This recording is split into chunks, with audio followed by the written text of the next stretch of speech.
take down our smuggler to the 21st century. It is there he will hand over the data in order to destroy the Foundry and change the timeline as we know it. Take all necessary actions to stop this data from changing the history of the Foundry. Headquarters out.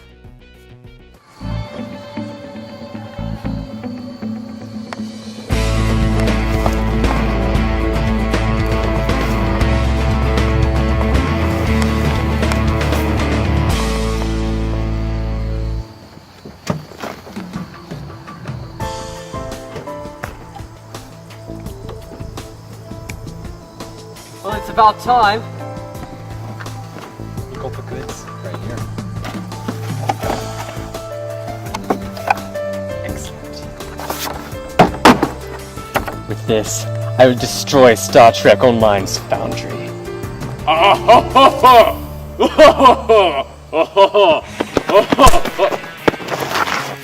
Halt! ITPA! You're under arrest! Oh, crap, son!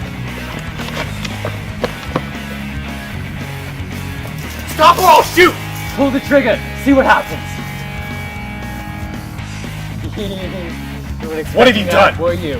What have you done? Didn't check the car, did you? What'd you do with the car? We're just gonna have to find out. You'll never corrupt the Foundry. I will never let you publish that mission. Not while I have these.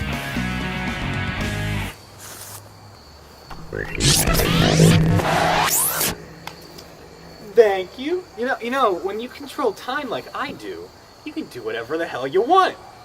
Like, stop a little Foundry mission from ever being published. Timeline restored. What the? There's nothing in these files. Yeah, I know. Admiral Bobo doesn't need files, it doesn't need a draft, it doesn't need work, and with absolutely no effort, I'll get to the top of the top-rated list. And you, or the cryptic devs, can't stop me.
Greetings, past audience, and welcome to the Foundry Files. This is...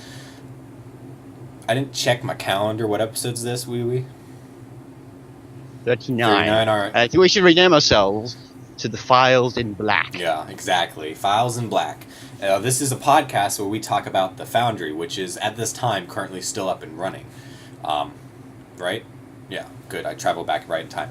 I'm here this week to talk about Foundry grinders. Now, this is an issue that is going to become huge in the next couple months if something isn't done about it. So...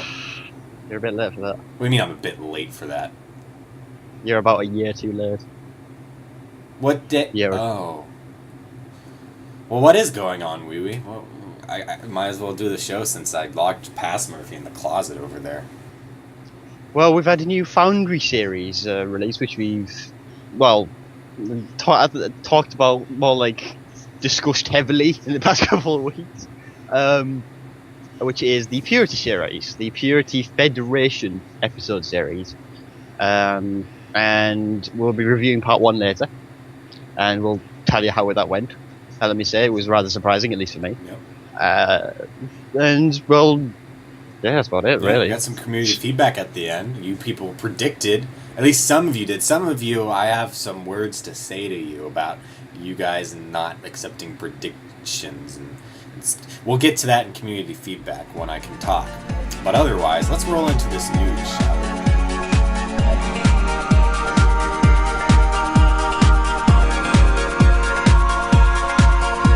So Purity launched this week, and I'd like to say, I think it's been pretty good.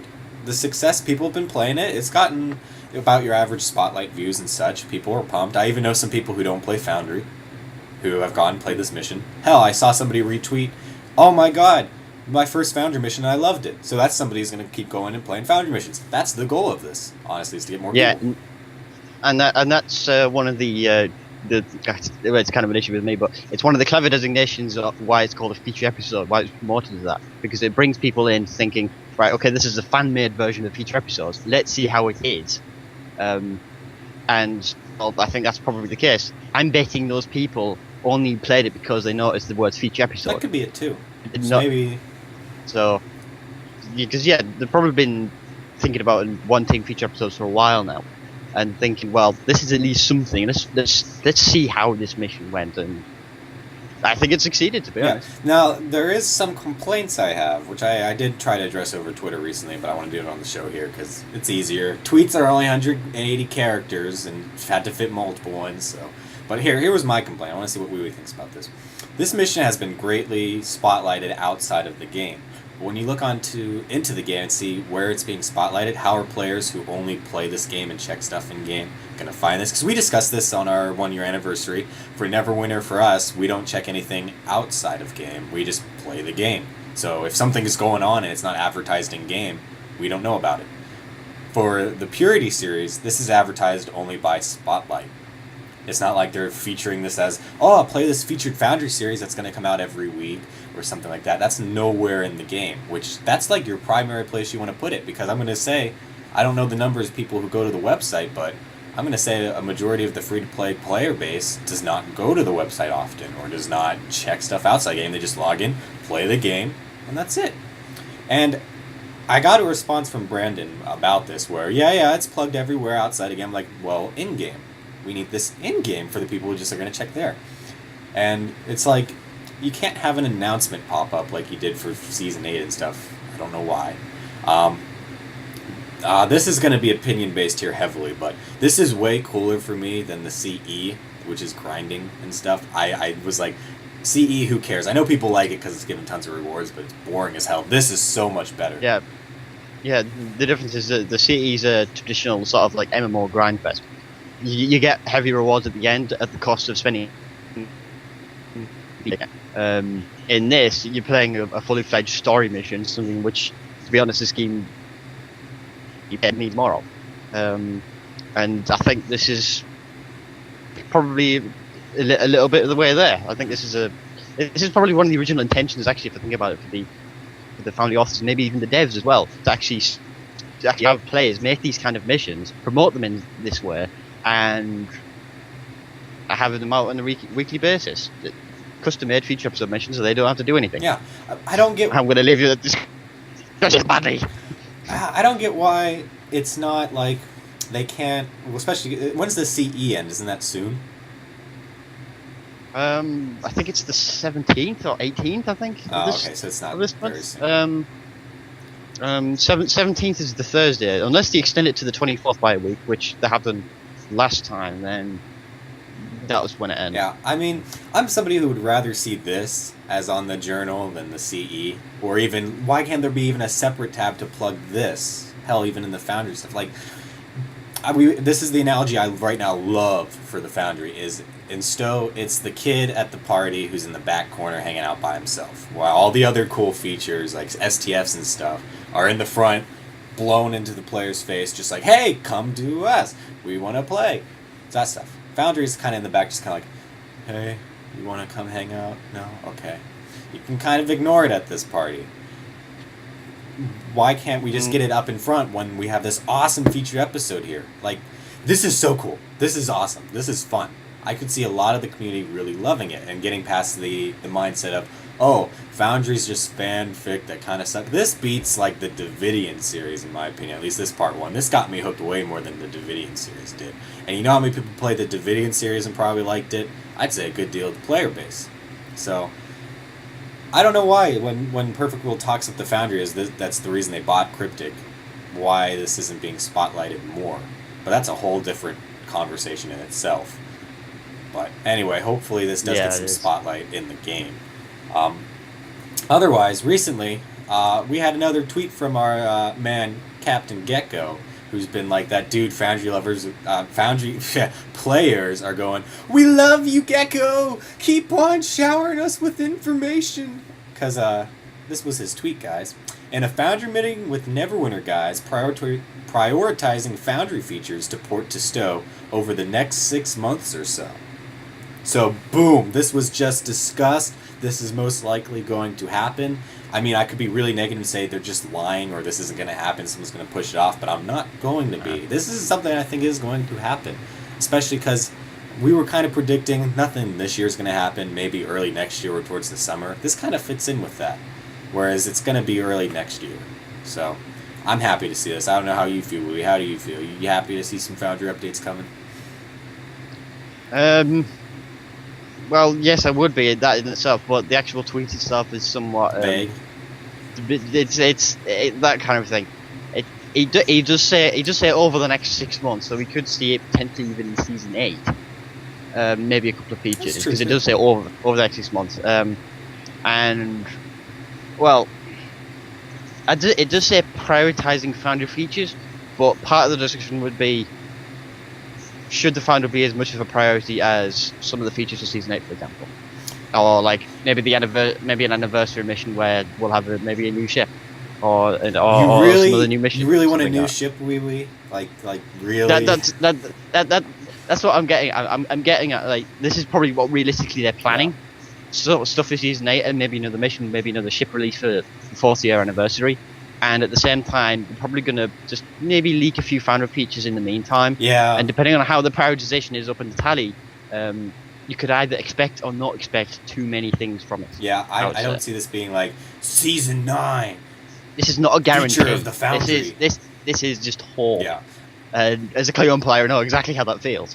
So this is kind of, you could take it either way, but personally, I think it's easily in the direction of what we want. Saying, well, we'll get something in there. So I'm going with, this is going to be little sprinkles. I don't think it's going to be Season 9. Major feature of Season 9 is going to be update on the Foundry. As much as I would love that, because that'd be like, oh my god, awesome, wet my pants stuff. But if it trickles out over time, where it's like I'm trickling in my pants over time about this, that's okay too. Yeah, I went there. Can we move on? Because that was... Okay, let's review this mission, shall we? I want to.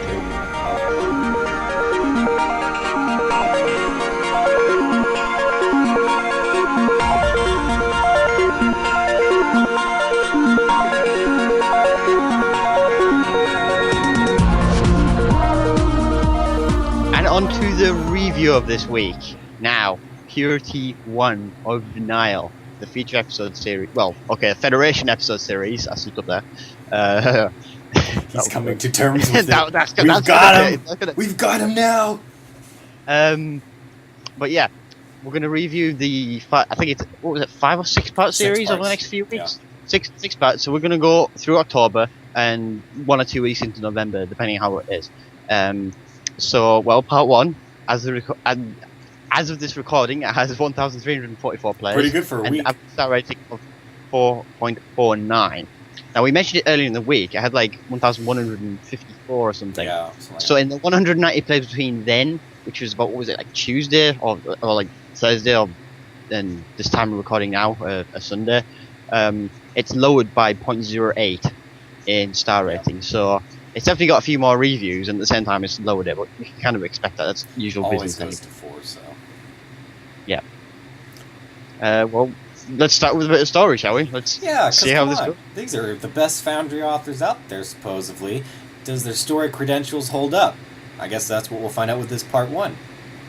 So, anyway, something fishy is going on the edge of Federation space. Starfleet's focus on first contact and exploration hasn't been what it used to be with this whole war going on. But their attention is caught yet again when worries arise around one of their admirals out there on the frontier and the methods they may be using that nobody's keeping an eye on. So it's up to you to investigate and see if this admiral's actually obeying all the rules out there, or if they're kind of twisting and bending some of those. So, yeah. So I'm going to have to go out there and say this plot is actually really, really great. It's one of the best ones out there I've played. It's such a great Star Trek plot, because it's hitting on a lot of big issues. Maybe not today, but it's definitely like moral issues, where I could definitely see people get into a discussion whether, like, do you agree with the Admiral who's doing this? Or what? Because we're not going to say what the Admiral's up to, but of course, you know. This goes back to some of the situations which we saw in Deep Space Nine, which many of you remember, which was Paradise Lost, Yep. where the Admiral wanted to put basically Earth under martial law to protect them from the Dominion. And this situation is somewhere along the same lines, except it's a bit different. The situation is different and the circumstances are different, but it is the same general idea. They're trying to protect the Federation by destroying it. Yeah. Is essentially the plot line of both that episode and this mission. And it's like, well, does the end justify the means? Do you agree with it? Do you disagree with it? It entirely depends on if there are groups of extremists willing to go so far to do anything they want. Yeah. Section 31, anyone. But yeah, that's basically this mission. You will find some rather controversial parts, some decision making, and some decisions, shall we say, that you will have to make throughout the mission. Make in order for the things to get going, really. Yeah. Now, I think this also really plays into characters too, because like especially our Admiral in this mission, very interesting character there, along with some of the other people who are native to the system we're investigating, stuff like that. So great characters there. I feel like it's great when you can put yourself in the shoes of the Admiral or the villain of the series and see why they're doing things that they're doing, because then you can kind of understand their viewpoint. Whether you agree or disagree with it, you at least know where they're coming from. So I can kind of see why the Admiral's doing what they're doing, given the scenario that's the rest of the galaxy out there with 16 front wars and Iconian threats and stuff. But again, it's another question of do the ends justify the means? And so that's something you'll have to determine as you play through this mission and investigate what the heck's going on the frontier here. Now, that Admiral, this is something I mentioned to you earlier. Well, that Admiral kind of reminds me of a couple of the characters from the series and one of my own characters, actually. There are several traits, like extreme arrogance, which you will pick on pretty much the exact words she says first, and some of the ideals she believes in, and like all this kind of stuff. There are a couple of Admirals on this mission as well, so you have to guess which one. So saying that, basically, well, these kind of characters, these extreme arrogant people, they completely believe they're better than you, all kind of stuff. You're supposed to dislike the characters. If you really hate them, that's why. It's a good character because you hate them. Just like Kai Wynn. Kai Wynn's a great example of that. Yeah, there we go. Yep. But I always hated Kai Wynn growing up. I'm just like, I hate her so much. That's what makes her a great character. Exactly. And it's the same thing with this mission. It's just, you dislike something so much where you absolutely despise the character in every way, which makes it great. Yeah. Now, something I actually want to jump back on plot for this. The only issue I did have with plot was you don't really get the feeling of what evidence has come up to make your investigation happen. Like, that was kind of fuzzy to me. Like, are we just investigating because we think something might be going on? Has there been some evidence to say this Admiral's doing something wrong? What? That kind of, I didn't really catch on to that early on in this mission, but I don't know if you played the daily that was released to go along with this. That kind of, it's set up, like, I think before all this happens, at least it feels that way. I forget, it does say in the mission somewhere about its relation to part 1. But it's really nice because it does set up, there's something fishy going on with what is going on this planet, because there's like, you have to escort a freighter group and it's not going where it's supposed to, and you're just kind of like, well, what's going on out here? Is something fishy going on? You can't get a straight answer from people in Starfleet, so that's what's it seems like this daily kind of sets up what you're going to be doing in part 1. That was really nice to see, so that kind of fills in that little plot issue I had there. So dialogue is very well written. I definitely liked the style of it. It was really nice. Uh, And I want to hit that it wasn't too wordy, but yeah, here's what Wee has to say about it not being too wordy yeah. at times. Yeah, I mean, the words are broken up nicely, so you can clearly see what the words are. But perhaps little too much in some instances, I noticed. I mean, there were a couple of instances where it's just like a sentence, then a break, then another sentence, then another break, and then a paragraph, and then another sentence. So you have like 3 different sentences on the road. I mean, maybe 1 or 2 instances of that maybe made sense because those sentences were completely unrelated to each other. But a couple of them I noticed, well, that didn't really need to happen. I mean, you could just simply clump together. I mean, walls of text aren't nice, but it looks even more sort of like messy in a way if you just have sentences broken up throughout the entire paragraph. So maybe some And there conjunctions. are specific instances where that does work, but mainly in this mission, most of the time that isn't really the case. Hey, Wee, did you catch I used a big word like conjunctions there? That's what college does, makes you use big words. He's learning, I'm people. learning. He's learning. I will take over this planet by the end of the week if I keep learning like this. I will. Yeah, I will. Anyway, so then there's some good touchstoning on this, like first contact. You definitely think of other first contact scenarios. Corrupt admirals, like I also was thinking of both the Into Darkness admiral, the Insurrection one. There's so many corrupt admirals in Starfleet. Come on, you make me look bad, other admirals out there. Come on, but Anyone can make you look bad. shut up. now I'm off my thing. But you know the also thing I like about this too is you got the whole issue of do you obey your morals and stuff, but you also got corruption. I mean, I could go into a whole goddamn discussion of corruption and higher up government officials and stuff like that. In fact, other TV shows hit it greatly. This kind of also hits that, so it's interesting to see that. So I like that. There's a lot of real life stuff being hit here that is definitely up for discussion because of this mission. That's what Star Trek's great. It makes you think about these things. That's what I liked about this mission. But no spelling issues, and I picked up one really minor grammar thing where I read the sentence and was like, what? But other than that, this mission's doing pretty good in story, especially, I don't know if it was like one person wrote this or it was a combined effort. I think it was like one person wrote this and handed the script out to everybody to write up. I want to get the authors on to talk about this mission when we're finished reviewing it, because this is going to be a sweet series, I can tell. Because story clocks in at a perfect 9, tied 8th with City of the Palm Marie Inspectors Part 6. Both other 2 respectable missions in the Foundry right now, so very good there. Shall we hit technical now, Wee, and see how this stands up? Alright, so some good maps were used in this mission. It's not like, we just mentioned City of the Palm Marie. City of the Palm Marie had some amazing maps in that series, where it was just like, holy crap.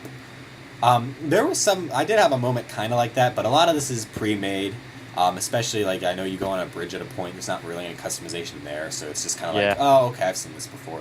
Yeah, I think that specific instance actually made sense because it was standard Starfleet protocol. Yeah. But the other ones, there was some great customization on the 2 maps I kind of got, like, wow, was the, you beam down to a planet, like a mining facility. That was cool to see. I like the customization there.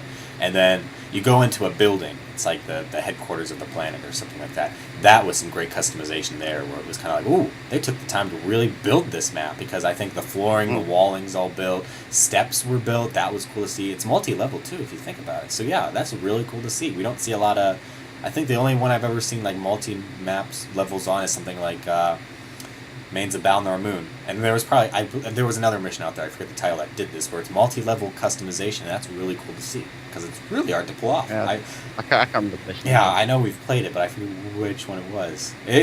I'm thinking back to Old Stoked now, like, was it on an Old Stoked? You know what, I think it was. Never mind. I think it was, what was that 2-part series with the Voth? It was that one. I forget what it was called. It was that one. That was the Rise of Darkness. Yeah, that one. I believe it was the second part of that series. I'm not sure. But anyway, so maps were okay. Moving on to transitions. I felt the transitions were pretty good. Plenty to do on each map. Don't know how you felt. I'd have to agree with that. Yeah, the transitions. I think there was a couple of instances where you could have been maybe expected like a quick transition of a dialogue box or an interaction. Yep. But there were actually some pretty good points. They actually surprised me in a couple of places. You had to do more than you were expecting. Yeah. I mean, on that first map where it's just you shoot the bad guys and you talk to the freighters, there is actually a little bit more to do than simply talk to the freighters, save them, and warp out. And it's those kind of instances in this mission that really makes it like, well, the transitions were good simply because they did more than I was expecting. Yeah, and I want to hit that first map here real quick because I don't know where we throw it in, but it's really interesting because that map you could totally see it being just kind of a pointless throwaway map, but it's really nicely Yeah. done. So there's a lot to do on that, and it fits in with the story too. Later on, as you'll find out, like I thought about, could this first map be taken out? Not really. It kind of does fit in with the story. It sets up something that's going to happen later Kinda on. needed. So Yeah. I like that. It seems like the transitions in this mission are good. You're only doing what you have to for the story, whereas with like Into Darkness, you're trying to string things together that really don't make sense for the plot. So, did I call out Into Darkness again? Damn. Anyway, moving on to the technique. The author shows great technique in the Foundry with some awesome maps, no technical issues really, and there's some awesome use of triggers to trigger things. Like the one thing I like is you'll go and talk to people on the planet, and you get like awesome like reactions. Like a guard might come up and say like, "Hey, don't talk to the Federation people, you scumbag," or something like that. And so the person's animation will change to they're working on something to, "Oh my god!" It's really cool to see that because I think of like even cryptic missions that doesn't happen a lot. They're usually sticking to the same animation. So that was really cool to see use triggers there. Art asset usage, great here too. Great customization of building like the buildings and stuff. NPCs were nice to see. I think all the NPCs in this mission were pretty much new NPCs you hadn't seen elsewhere. So that was really nice to see. So great art asset usage there. Great creativity too. Oh my god. Like story, you don't know where it's really going to go. I mean, you know, I think everybody can tell something's fishy going on. When you got a corrupt admiral, Star Trek has taught us, admirals aren't good people to deal with. Something's happening. Yeah. Yeah. But so it's an interesting way to see how this is going on, and I'm really interested to see how far this goes up. Like, who else is involved in this? Yeah. Because you gotta think for what you're gonna You discover get that. here. Yeah. You get that feeling. There's like there is a massive conspiracy behind this all, and it's been planned for a long time. Yeah. You get that feeling at the end of the mission, and it's something we've seen before. And it's something several of the Foundry authors, including myself, have planned out as well. Yeah. So it's a common thing to have. So it's Yeah, and the other thing is this the only place this has happened? Because remember, this is an admiral who's been going around the sector doing things, and we're just focused on this one planet right now. I'm predicting that we're going to be going to other places in this sector and stuff maybe later on, and more fishy stuff's going on. Like, there's something big going on here. We've just scratched the surface, definitely. And then some awesome creativity also in the maps and stuff. Like that, I can't talk about it enough. That building you go into that was built is awesome. I mean, I looked at the window and I'm like, it was that cool. Good instructions in this mission. I felt they were pretty good. You looked like you from your scores felt they were good. Perfect explanation. The only issue I've seen, and I did kind of have this, was you have to go and dock with a space station on the second space map. And I've seen a few other people report the waypoint isn't really helping. It's like really tiny on the map. yeah. And I had that. Yeah, and you'll fly up towards, like, it's like that art asset where it's like the star base and then below it's the space dock. So you'll go into park in the space Like- dock. Yeah, it's like a Right. big space dock too. So you kind of go up towards the top of the station in the space dock, and then you'll fly through and nothing will happen. You actually have to kind of go in the middle or lower, but it's not really obvious because, again, it's a waypoint on a 2D map. And so an easy way to fix that would be put some flashing beacon lights or something where you want them to fly in between or something like that, just so it's easier. So I know the author's hoping after the mission series is out that they can unspotlight this real quick so we can go in and edit that so it's easier for players. Luckily, I haven't seen too many complaints on this. It looks like people will go, oh, I guess I gotta go lower, turn right around and go back. There's been a few 1-stars where it's like, oh my god, I can't figure out where to go. People, just go a little lower and you can keep playing this awesome mission. Yeah, that's pretty common. I mean, that could be determined by their own player limitation or the Foundry limitation itself. So it can go both ways. In this instance, it'll be player. I'm going with player. I mean, come on, people. You just got to go down a little bit. It takes like a minute more of your time.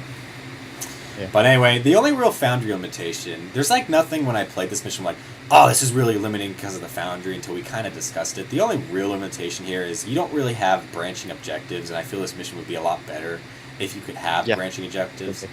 Because the way it's done in this specifically is you've got, we'll hit this in gameplay reability, how it kind of works, but there's some choices you have to make where it's like, you're still down this one branch, like especially the last choice you get in this, I don't want to hit what it is because it is kind of spoilery, but it's kind of weird if you pick one of the choices and then it kind of swings you back into the other choice, because if you pick that choice, I could see part 2 being 2 separate missions where, okay, you pick this choice, this is your part 2, or if you pick this choice, this is your part 2. Yeah, one of the classic things about the cryptic feature episodes is in things like Orbis Mission Frozen, you get to choose what side you're in, and especially with the Romulans, you get to become part of the Resistance as well. But in this mission, we don't have that ability. We don't have that ability in the Foundry, so we're forced to go down the single track route, and that's entirely dependent on what the author, or in this case authors, decide to actually bring the mission through. So yeah, an unfortunate case, but something we'll have to live with for now. Tech scored in at an 8.36, another tie, 9th place with Depths of Nukara Prime. So another very good technical mission there too. So it's doing good in these 2 categories.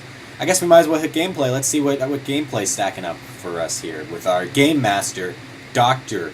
Oi Oi Wee Wee Pinkle, Vacation Pillow Fluffer. I don't remember this speech. Go ahead, hit it. Anyway, we have a bit of space in the first 2 maps. The space gameplay in it was moderate. There are some good uses of interactions and dialogue boxes, but there aren't too many of them. I mean, like we said, the transitions we expected a little, but we got more. But even in that case, it only improved it to perhaps a moderate standard for gameplay side, because there isn't a lot of space in this mission at all. Only the first few minutes of the mission are actually spent in space. It's mainly a ground-orientated mission, so don't expect too much there. Don't expect too many fights. In fact, there's only one fight there, and that combat was pretty weak. I mean, it's the one instance, and it's multi-stack between a frigate and cruiser level group. So you've got a little bit of multi-stacking, but they're only true air mobs, so they're not that difficult to take down at all. They don't really have that many special powers. So maybe if you can maybe jump into our attack ship into the frigate groups or something, and then maybe get annoying, but that's about it. I'm going to give this a plus, though, because I did enjoy this a little more than Wu, I think, and here's why. One, I haven't fought True Way in a while, so it was really nice to fight them again, because it's always been Borg, Tal Shiar, it's been that for a while, so it was nice to get out of that. But the other thing I want to hit is, having this plugged as a feature episode might have changed it a bit for me, but look at the other featured episodes or featured series and cryptic missions where you have a map like this, which at first I thought, oh, this could have been totally taken out. Like, the mission I like to think of, you remember that mission where you go to Bajor in the fire caves, and you get that ridiculous first space map you don't really need, where you have to fight like 6 mobs, and it's just like boring as hell, grindy, and you're just like, why am I doing this? This has no effect on the story. I'm just bored, and this is easy. I'm really glad this mission did not do that. It was just like one mob, one space mob, get it out of the way, it makes story sense, move on. It's not like, multiple fleets of two-way ships coming in and stuff like that. You have like 3 Hidekis and a galore bombarding these freighters, so it makes sense that those ships are pretty powerful. So it would be no wonder they would be able to take down the freighter group until you blunder and destroy them anywhere. But that's the point. Yeah, I mean, if you're just coming in for space combat and going pew pew pew, then you're not going to care, of course, about the story. But yeah. Yeah, in that case, you should probably focus on ground, which this mission is quite abundant in. And the ground gameplay in this mission is pretty engaging, I'd say. There's quite a number of optional interactions and dialogue boxes. It's good to see for better expansion of the story, because you've got these little things on this planet, you've got things on at the bridge as well, especially where you have to put a few of the explosions or fires, or like take care of a couple of crewmen or something. And well, generally it's just good. You don't need a puzzle in this mission. There's no puzzle in this mission. But like I said, you don't need necessarily one. There is room for it in this mission, despite that. So there is actually potential room for it. So I could see maybe a couple of instances where you're maybe on the planet or you're on the ship, especially on the ship, where you could maybe have I don't know, press a few buttons, like solve a puzzle to activate this power or something along those lines. So generally, gameplay on the ground side, I would say very, very, very good. Another mission to tick off that without a puzzle, that did very well, I'd say. I feel like we need to have a Foundry discussion on puzzles in a future episode to discuss when it's good to add a puzzle, because the daily had a puzzle, and I clicked through it because I'm like, I don't want to deal with a puzzle. So I'm wondering if the mindset of puzzles is changing in a way. So that's something we'll have to discuss in a future Foundry episode. When's a prominent feature of the feature episode, the cryptic ones, is a puzzle is in almost every mission. Especially the so Davidian series. it was actually quite surprising there wasn't one in this mission, but there is room for it. So it won't require too much editing on the story or anything for this. But there is a bit of ground combat as well, and it was engaging. There's only a few instances of ground combat and only one instance of multi-stacking. The mobs are reasonably difficult to take down. They're reskin Terran Empire mobs, so they should provide a good challenge, especially when they're stacked.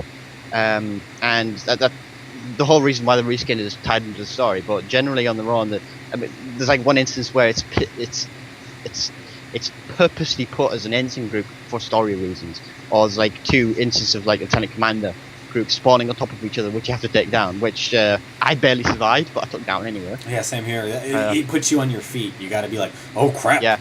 So be ready for that. Yeah, because they just beam in from nowhere, and all of a sudden it's like, oh, I have like a 2 lieutenant commander group, and I have to take this down. Oh dear. So that'll probably test your metal a bit there. Generally, though, ground combat was pretty engaging. I did like it. Maybe a few more multi-stacking instances could have been nice, I have to say. It's quite boring just shooting the one mob down every time. But generally, I thought it was good nonetheless. There is a replayability in this mission as well. Murph and I had a discussion on this earlier. The mission is technically multipath, but it can be constituted as alternate dialogue at the same time. Yeah, because again, it's really suffering from the no branching objectives. Like, yeah. I felt each of the choices you get, nothing really different happens. Like, one of them's really forced, especially the end one. One of the options, I will say, if you pick it, I felt at least what my bridge officer does made no sense for my bridge officer to do. I was just like, okay, maybe the past version of my bridge officer, because of what I've written about him, might have done that, but the person he is now would not have just done what he did. And I was kind of taken out by that. And I was just kind of... And the only reason it happens is because of the limitations of no branching objectives. That kind of has to happen in order to force you back into the other choice you were given. So you kind of catch on to this when you play it this mission twice and play the other options you might have not have done before. It's really linear. Like, it's going down this one path. Whereas like missions like Rogue Enterprise's Cleon one, where you could choose, I'm going to go through the warp drive in the story, or I'm going to go through the hallway. That would have different outcomes, different mobs to fight, stuff like that. Not really happening here, so that was my argument there. But it does kind of give you the illusion of, I'm picking what's going to happen. It does kind of give you that. So, up to debate there. But what's gameplay clocking in at, Woo? Well, it's a bit lower than the other two. It's a 6.39, which put it in 28th place. So it's not particularly a ground-oriented, or a gameplay-oriented mission. So it's the focus is here was story and tech, generally. So overall, it's a great start to the series that really brings you full force into this plot line. I mean, really, if we both enjoyed it, then you probably will too. I mean, the mission is primarily better for story and technical lovers, but less so with gameplay.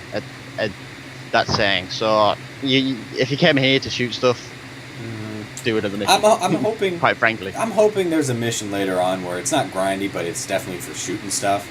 Because I feel like this series definitely has to hit those players who are used to doing, like, the crappy grinders and crap. Feature episodes have previously done that in the past. I mean, the Davidian series did it at the end with the Comet and the Klingon groups. The Roman series did it again fighting Sealer. And Second Wave did it with the Battle of Deep Space Nine. So, generally, an overall score of 8.07, which put it in 14th place, is pretty reasonable place, quite high up, top 15. So, yeah, we definitely spotted. I don't know how many authors worked on this specific one. This one was published by Zorbane, so I'm going to go Zorbane. Good first effort here on the first mission. Now, next up is Bazag, who is definitely worried. He's like, oh man, I got to live up to Zorbane. So, we're watching you, Bazag. We hope you live up to expectations. So, that's the one thing I was thinking of. Multiple authors have built these. It's not like they all worked on one mission. Whereas we always thought Foundry collaboration would be everybody works on one mission and it's published as a team. That's not really what's happening here, though it seems like somebody did write the whole series. People have made the maps and shared them, and people have recreated them. So, that kind of reassures me that we're not going to see quality fluctuations as we go along. We might, I mean, if you look at the featured episodes, there's definitely some quality fluctuations where, like, the Davidian series definitely I see has that. Like, you get a real big spike on missions 3 and 4 there, but for, like, mission 2, that was such a bad mission, especially the first day that was out where everybody's throwing your cryo grenades and freezing me on Drozana. It wasn't nice. Don't do that. It's mean. But play this mission because it's really Anyway. nice. So Anyway. a fun mission, but we should probably get into our community feedback and hear what people are predicting for the Foundry over the next We year. haven't done that in a long time, so Yeah. What are you guys saying? let's get into it.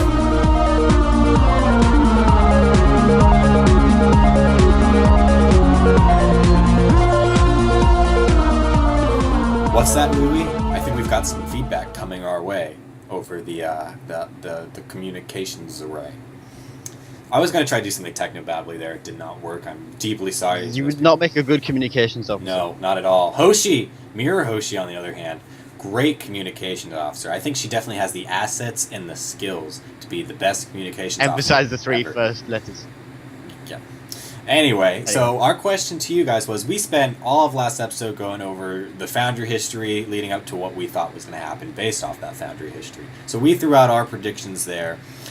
So we asked for yours, and here's what people had to say. I'm going to quote a few people who are on the forums. Didn't get any emails. Feel free to email us. We don't get many emails anymore. Do foundryfiles@gmail.com. Most of it now comes over forums and Twitter, but again, we do check that inbox. Actually, we did get one. We did get a mission submission over last week, so that was nice to see. So hopefully we'll hit that one soon. But anyway, let's hear what people are saying first of all. So I'll read Lincoln in Space here, and then you can hit the next one. But our first prediction here is from Lincoln in Space, which I just want to say your @name's awesome, and I love your forum avatar. Great creativity there. I give it a 10. But his prediction is it's going to be broken. The Foundry keeps getting broken with every season update, so I'm afraid to ask for new Foundry features like 3D editing and the like. If it ain't broke, don't fix it. So that was his prediction. Was basically he does predict we're gonna have downtime and broken. Actually, he said if it ain't broke, don't break it. Oh yeah. So, yeah. Don't break it. Good. That's pretty good advice. The Foundry. Good advice. That's universally agreed upon already. Yeah, we've got another one by Stouts. Is that Stouts? I believe. Stouts, Yeah. I think it is. Stouts. And he says after season 8, the Foundry will probably be offline for a month. So, which, depending yeah. on how badly it was affected, which might be okay. So that made me think we got to get a prediction out here for season 8, Wee. So here we go. Foundry downtime after season 8. What do you think? How long? 2 weeks? I'm gonna go with 2 weeks too. I don't see this as being like Legacy of Romulus, gameplay changing and code changing. So I don't think it's gonna be down a month, but. Legacy Romulus is a core merger. These seasons this time of year on. So I see it being pretty short, maybe a week or two. I don't see it being that bad for the Foundry. Now, the amount of bugs maybe that spring up from this, really Season tough to 7 judge. wasn't a bad Foundry at all. It was only down for a couple of weeks. Yeah, and I don't think there were many bugs after that. It was actually pretty good. It was actually probably the best one we had actually so far, the season 7 one. Because it was up pretty soon afterwards. Yeah. But, so who knows? But it looks like we're saying probably not going to be down a lot, and probably not a lot of bugs. Maybe 1 or 2 will spring up. But I'm really hopeful for this one that the Foundry will be pretty safe during this next update. Next up is our author Zorbane for this week's mission. Here's what he's saying: I expect small incremental improvements. What those improvements are, who knows? As anything we get seems quite arbitrary. Epos. Yeah, it seems like he's kind of going along with what I was saying earlier. It's going to be small incremental updates. It's probably not going to be Season 9, fun with the Foundry. I don't even know what they'd call it if it was a Foundry update season. But yeah, I'm going to say Zorbane, I think you're on track. I think this is going to be a year where it's just still small incremental updates over time. Especially because I think they said it's easier to do that because it's less chance of breaking everything in everybody's mission. Though it seems like, I don't know. Anyway, what's Drogon here saying, Wee Wee? Drogon 1701, you'll recognise the name from Starbase. He's working he was on the actually one of the series. collaborators from Hero Team series. And he says, I'm of the opinion that the only things I can reasonably predict are those I have some control over. The Foundry isn't one of them. So he's one of those people who was kind of like, I don't think it's right to predict for the Foundry. A few people then quote Drogon. It's like, yeah, you can't really predict the Foundry. Guys, come on. It's predicting. It's not going to be right, maybe, but it's still fun. Like, I think the first episode of Foundry Files, I predicted some crap where it's like, I think Tholians and shit, and it was like the worst prediction ever, but I did it and I threw it out there. What? You took off your sunglasses. Yeah, why? Well, I'm speaking to the people so they can clearly see that it's fun to predict. Yeah. Come on, people. Just throw a prediction out there. It could be wrong. It's okay. We know that it could be wrong. It's okay. It's just for fun. I don't know. I mean, if you really are like, I don't know, I really don't know, that's cool. I mean, I have fun just throwing stuff out there. Most likely it's not going to be what happens. But it's cool to see and look back. Was I right? Did I think it was going to go this way? Especially when you look at past history and making predictions off of that. So, a lot of people seem to not want to predict. I don't know why. But what are other people here saying, Louis? Got one more. We got one more by Nagarak. That's how I pronounce it, I think. He says, I agree that it's basically impossible to predict what will happen. I'm not very optimistic, but they do seem to be adding a few small things over time.